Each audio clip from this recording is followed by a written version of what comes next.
Hello everyone. तो कैसे आप सभी। तो देखिए, फोर्थ सेमेस्टर बीकॉम प्रोग्राम और बीकॉम ऑनर्स में एक आपका सब्जेक्ट है इंटरनेशनल बिजनेस, यानी हिंदी में बोला जाए तो अंतर्राष्ट्रीय व्यापार। तो आज हम इंटरनेशनल बिजनेस के इम्पोर्टेंट क्वेश्चन, जी हाँ इम्पोर्टेंट क्वेश्चन, प्रीवियस ईयर का exam pattern plus latest exam pattern. Latest इसीलिए क्योंकि हमें इस बार का भी जो लेटेस्ट पैटर्न वो मिल चुका है, रेगुलर का पेपर कैसा आया था, प्लस पहले भी ये सब्जेक्ट था सिक्स सेमेस्टर वाले स्टूडेंट के पास, तब पेपर कैसा आता था।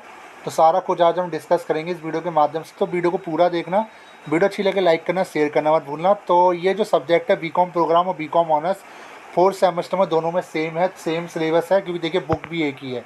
ठीक है, तो पहले हम इसका सिलेबस देख लेते हैं। सिलेबस जानना काफ़ी ज़रूरी है। पहली यूनिट की बात की जाए, पहली यूनिट का नाम है introduction to international business. International business होता क्या है, ठीक है। जैसे कंसेप्ट ऑफ इंटरनेशनल बिजनेस पढ़ोगे, different modes of entry and international business, globalization, internationalization, ठीक है, ये सारा आपका रहेगा। यूनिट 2 में पढ़ोगे इंटरनेशनल बिजनेस इन्वायरमेंट, ठीक है। यूनिट 3 में पढ़ोगे थ्योरीज ऑफ इंटरनेशनल ट्रेड, जिसमें आपका क्या क्या ट्रेड, मतलब ऑनलाइन जो ट्रेड जो व्यापार होता है कैसे किया जाता है, क्या क्या थ्योरी है उनकी, वो सारा आप पढ़ोगे। इसका दूसरा है आपका बीओपी, यानी balance of payment, concept of balance of payment, current account, capital account, है ना, official reserve account, BOP account, ये सारा आप पढ़ोगे इसमें आपका यूनिट 3 में। 5 यूनिट है इसमें टोटल। पाँचवीं यूनिट, वो चौथी यूनिट जो है वो इंटरनेशनल इकोनॉमिक ऑर्गेनाइजेशन। इसमें कई सारी ऑर्गेनाइजेशन के बारे में पढ़ोगे। इसमें concept of WTO, World Trade Organisation, concept of World Bank, International Monetary Fund यानी IMF, है ना, ये सारा आपका इसमें रहेगा। फिर इसमें दूसरा लेसन है रीजनल इकोनॉमिक इंटीग्रेशन, जिसमें आप पढ़ोगे European Union, concept of regional economic integration, SAARC के बारे में पढ़ोगे, South Asian Association of Regional Cooperation, Association of South East Asian Nation, United State, Mexico and Canada agreement, USMCA, ये सारा आप इससे पढ़ोगे। यूनिट 5 में पढ़ोगे इंटरनेशनल फाइनेंस, जिसमें concept of FDI, foreign deposit के बारे में, जो बाहर से विदेशी निवेश होता है, कंसेप्ट ऑफ FDI, ठीक है। मर्जर के बारे में पढ़ोगे, जो मर्जर होता है कंपनियों का, स्ट्रैटेजी, ये सारा आपका रहेगा। इसमें दूसरा है आपका concept of exchange rate, outsourcing, आपका आउटसोर्सिंग और सस्टेनेबल डेवलपमेंट, इसमें concept of exchange rate, outsourcing, international business, sustainable development, ये सारा इसका रहेगा, ठीक है। तो ये तो पूरा आपका होगा। जो इंपॉर्टेंट क्वेश्चन मैं आपको दिखाता हूँ, उसके क्वेश्चन कैसे आपको देखने को मिलेंगे। तो इंपॉर्टेंट क्वेश्चन, पहला क्वेश्चन, अंतर्राष्ट्रीय व्यापार से क्या तात्पर्य है, अंतर्राष्ट्रीय व्यापार के महत्व को लिखे, ठीक है। दूसरा इंपॉर्टेंट, अंतर्राष्ट्रीय व्यापार और घरेलू व्यापार के बीच अंतर बताइए, डोमेस्टिक और इंटरनेशनल के बारे में। अंतर्राष्ट्रीय व्यापार के सामने कौन सी विभिन्न चुनौतियां हैं। फिर वैश्वीकरण शब्द से आप क्या समझते हैं, व्हाट इज़ द ग्लोबलाइजेशन, और वैश्वीकरण के क्या लाभ है। अंतर्राष्ट्रीयकरण से क्या तात्पर्य है, अंतर्राष्ट्रीयकरण के विभिन्न चरण क्या है। व्यावसायिक वातावरण को परिभाषित करें, कारोबारी माहौल की विभिन्न विशेषताएं क्या है, उनकी विभिन्न विशेषताओं के साथ 3 प्रकार के व्यावसायिक वातावरण की व्याख्या करें। GDP, GNI की अवधारणा को परिभाषित की। GDP तो आपको पता है, GNI का मतलब है ग्लोबल नेशनल इंडेक्स, ठीक है। डिफाइंड द थ्योरी, व्यापारिकता के सिद्धांत को परिभाषित करें। निरपेक्ष लाभ के सिद्धांत और तुलनात्मक लाभ के सिद्धांत में क्या अंतर है। उत्पाद जीवन चक्र के सिद्धांत को एक उदाहरण के साथ समझाइए। राष्ट्रीय प्रतिस्पर्धात्मक लाभ के सिद्धांत को परिभाषित करें। BOP यानी बैलेंस ऑफ पेमेंट से क्या मतलब है, एक राष्ट्र के लिए इसका क्या महत्व स्पष्ट करें।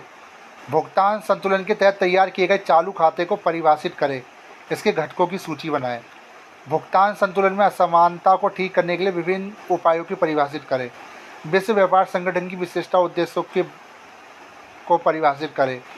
विश्व बैंक के विभिन्न कार्य क्या है, विश्व बैंक समूह के विभिन्न सदस्यों की व्याख्या कीजिए। अंतर्राष्ट्रीय मुद्रा कोष द्वारा किए गए कार्यों की व्याख्या करें। अंतर्राष्ट्रीय व्यापार में IMF की क्या भूमिका है। अंतर्राष्ट्रीय पुनर्निर्माण विकास बैंक द्वारा किए गए कार्य क्या है। गैट और WTO के बीच अंतर क्या है। देखिए WTO को पहले गैट के नाम से जाना जाता था, बाद में इसको वुड्स सम्मेलन के तहत ब्रदर वुड सम्मेलन के तहत इसको WTO नाम दे दिया गया। ठीक है, क्षेत्रीय आर्थिक एकीकरण को परिभाषित करें, इसके विभिन्न उद्देश्य क्या है।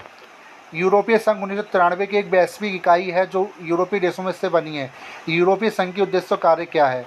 सार्क के सदस्यों के नाम बताइए, इसके उद्देश्यों की सूची बनाइए। सार्क में भारत के योगदान पर एक संक्षिप्त नोट लिखिए। नाफ्टा USAMCA समझौता के बीच प्रमुख अंतर क्या है। आसियान समझौते के विभिन्न उद्देश्यों मौलिक सिद्धांत क्या है। आसियान जो एग्रीमेंट है। प्रत्यक्ष विदेशी निवेश अवधारणा को स्पष्ट कीजिए। FDI के विभिन्न लाभ क्या है। फॉरेन डायरेक्ट इन्वेस्टमेंट के बारे में बताना है। विभिन्न प्रकार के प्रत्यक्ष विदेशी निवेशों की व्याख्या करें, इनमें से कौन से हमारे देश में सबसे आम है। ग्रीन फील्ड निवेश की अवधारणा को परिभाषित करें, इसके फायदे और नुकसान का जिक्र करें। विलय और अधिग्रहण में क्या अंतर है। विलय के विभिन्न लाभ क्या है। रणनीतिक गठबंधन की अवधारणा को परिभाषित करें, विभिन्न प्रकार के रणनीतिक गठबंधन क्या है। विनिमय दर की अवधारणा को स्पष्ट करें, विनिमय दरों के निर्धारण को प्रभावित करने वाले कारक क्या है। निश्चित और फ्लोटिंग विनिमय दरों में क्या अंतर है। आउटसोर्सिंग को परिभाषित करें, भारतीय व्यवसायों के संबंध में आउटसोर्सिंग की अवधारणा की व्याख्या करें। अंतर्राष्ट्रीय व्यापार स्थिरता के बीच क्या संबंध है। विनिमय दर के विभिन्न सिद्धांतों की व्याख्या करें। बस ये आपके इंपॉर्टेंट क्वेश्चन हो गए जो कि मैंने करा दिए। ठीक है, अब जरा इसका पेपर दिखाता हूँ। 6 सेमेस्टर में सब्जेक्ट है और 6 सेमेस्टर का पेपर दिखाता हूँ। उसका लेटेस्ट पैटर्न आपके सामने दिखाऊंगा। देखिए दोनों का सिलेबस सेम है। ये 4 सेमेस्टर में जो सब्जेक्ट है, जो पिछली बार 6 सेमेस्टर को CBCS को मिला था, उन दोनों का सिलेबस सेम है। तो मैं पहले वो क्वेश्चन पेपर आप देख लीजिए, तब आपको थोड़े क्वेश्चन समझ में आ रहे हैं क्वेश्चन आते कैसे इसमें। ठीक है, देखिए 6 सेमेस्टर के वाले स्टूडेंट के पास ये सब्जेक्ट है, जो पुराने स्टूडेंट है CBCS वाले। पेपर आपका 90 नंबर का आएगा। मैं लेटेस्ट पैटर्न भी दिखाऊंगा, पहले ये वाला पेपर देख लीजिए, इससे क्वेश्चन आपको समझ में आ जाएगा। 3 घंटे का समय मिलेगा। BCom का, BCom ऑनर्स का भी दिखाऊंगा। ठीक है, उनके पास भी, दोनों के पास था। सारे क्वेश्चन इसमें आपको करने होंगे हिंदी और इंग्लिश में। क्वेश्चन कैसे पूछे जाते हैं मैं आपको दिखा देता हूँ। देखिए ऐसे क्वेश्चन इसमें बनते। देखिए explain the mode of entry into international business. Same syllabus है, कोई ज़्यादा फर्क है नहीं। ठीक है, ऐसे क्वेश्चन इसमें बनते हैं। ठीक है, बैलेंस ऑफ पेमेंट वाला भी क्वेश्चन बन गया है ना। ऐसे क्वेश्चन में ज़्यादा देखने को मिलते हैं। Explain the objective principle and working of SAARC. Foreign exchange risk के बारे में बताना और explain different types of foreign risk. ठीक है, ऐसे क्वेश्चन में बनते हैं। क्वेश्चन पेपर दिखाने का मकसद यही कि आपको समझ में आए कि इसमें क्वेश्चन आते कैसे। What is the green field investment, ये भी मैंने इंपॉर्टेंट में करवा दिया है। What is the outsourcing, explain the different types of outsourcing. ठीक है, उदाहरण देते हो राष्ट्रीय अंतर्राष्ट्रीय व्यापार, और फिर आपका आउटसोर्सिंग का तो है ही। ये हिंदी मीडियम का आया था, आप देख सकते हो। पेपर दिखाने का मकसद ये है कि क्वेश्चन का लेवल समझ पाओ, क्वेश्चन कैसे आते हैं इसमें। ठीक है, भुगतान संतुलन क्या है, सार्क के उद्देश्य के बारे में लिखे। विदेशी मुद्रा जोखिम क्या है, मुद्रा वायदा, मुद्रा ऑप्शन, कॉल ऑप्शन और पुट ऑप्शन। ग्रीन फील्ड निवेश क्या है, आउटसोर्सिंग क्या है। तो ये तो BCom प्रोग्राम का 6 सेमेस्टर का इंटरनेशनल बिजनेस का पेपर है। क्वेश्चन का लेवल समझ में आ रहा है। पेपर आपका 90 नंबर का आएगा। 3 घंटे का आपको समय मिलेगा। ये तो BCom प्रोग्राम का, जरा BCom ऑनर्स का पेपर मैं आपको दिखा देता हूँ 6 सेमेस्टर कैसा आया था। देखिए BCom ऑनर्स का ये भी 90 और 3 घंटे आपको मिलेंगे। क्वेश्चन कैसे बन रहे हैं इसमें दिखा देता हूँ। Global business environment, global business environment के बारे में पूछा है। MNC from different countries, do you agree, कैली एक्सप्लेन गिविंग एग्जाम्पल्स। तो ऐसे क्वेश्चन में बनते हैं। ठीक है, क्वेश्चन का लेवल दिखा रहा हूँ, क्वेश्चन कैसे बनते हैं। मोटिवेशन ग्लोबलाइजेशन, देखिए ग्लोबलाइजेशन के बारे में पूछा गया। देखिए डिफरेंट, देखिए आपको international business and different from domestic business discuss. International business और डोमेस्टिक बिजनेस में क्या अंतर है, ये हमने करवा रखा है। इंटरनेशनल ट्रेड थ्योरीज के बारे में बताना है। ऐसे क्वेश्चंस में आपको देखने को ज़्यादा मिलते हैं, आप देख सकते हो। ठीक है, मैं आपसे को दिखा रहा हूँ इसका क्वेश्चन आता कैसा। देखिए WTO का क्वेश्चन भी देखने को मिला, जो हमने इंपॉर्टेंट करवाया था सेम उसी में से इसमें भी क्वेश्चन हमें देखने को मिले। एक्सचेंज रेट के बारे में बताना है, थ्योरीज क्या होती है एक्सचेंज रेट की। ठीक है, ऐसे क्वेश्चन मुझे ज़्यादा देखने को मिलते हैं। FDI के बारे में देखिए क्वेश्चन बना ना FDI का, वही मैं बताना चाहता हूँ। क्वेश्चन जो हम बताते हैं वही आपको ज़्यादा देखने को मिलते हैं। देखिए FDI के बारे में क्वेश्चन देख सकते हो आप। जो हमने इंपॉर्टेंट करवाया वो इनफ है, उनको कर लीजिए बस। वैश्विक कारोबारी माहौल वैसे बना के भी लिख सकते हो, कोई दिक्कत नहीं। लेटेस्ट पैटर्न भी दिखाऊंगा, पहले आप ये देख लीजिए इसका पेपर आ कैसे रहा है। वैश्विक गणित के लिए मकसद क्या है, अंतर्राष्ट्रीय व्यापार की जटिलता, घरेलू व्यवसाय से भिन्न होती चर्चा कीजिए। ये हिंदी मीडियम में, इंग्लिश का तो करवा चुका। 5 क्वेश्चन इसमें आपको देखने को मिले, ऑप्शन ज़्यादा देखने को मिलेंगे। विश्व व्यापार संगठन की भूमिका बताइए, WTO के बारे में तो लिख के बता ही सकते हो आप। 7वां विनिमय दर निर्धारण की विभिन्न सिद्धांतों के आलोक में विनिमय दर निर्धारण प्रभावित करने वाले कारक कौन कौन से हैं। विदेशी मुद्रा बाजार की मुख्य विशेषताएं क्या है, विदेशी विनिमय दर निर्धारण की सरकार की भूमिका क्या कीजिए, FD के बारे में बताना है। ठीक है, तो यही क्वेश्चन मैं आपको बताना चाहता हूँ और ये आपका लास्ट का पेज है। ये पैटर्न है, अब लेटेस्ट पैटर्न दिखाऊंगा। ये तो पुराना पैटर्न है जो 6 सेमेस्टर का आया था और क्वेश्चन वही है जो हमने इंपॉर्टेंट में करवाया। देखिए, क्योंकि इंटरनेशनल बिजनेस का कंसेप्ट तो एक ही रहेगा, सिलेबस एक ही रहेगा, कोई अलग सा तो है नहीं। ठीक है, अब जरा लेटेस्ट पैटर्न देख लीजिए, फिर वीडियो को हम एंड करते हैं। देखिए लेटेस्ट पैटर्न है, थोड़ा सा बिलर है, 90 नंबर का आएगा, 3 घंटे का समय मिलेगा। सेम वही है, कोई ज़्यादा इसमें कुछ है नहीं। मल्टीनेशनल कॉरपोरेशन, वही MNC के बारे में पूछ रहा है। Explain the state of internationalisation, वही वाला जो हमने इम्पोर्टेंट में पढ़ा है ना। Concept of globalisation, state the driving forces globalisation.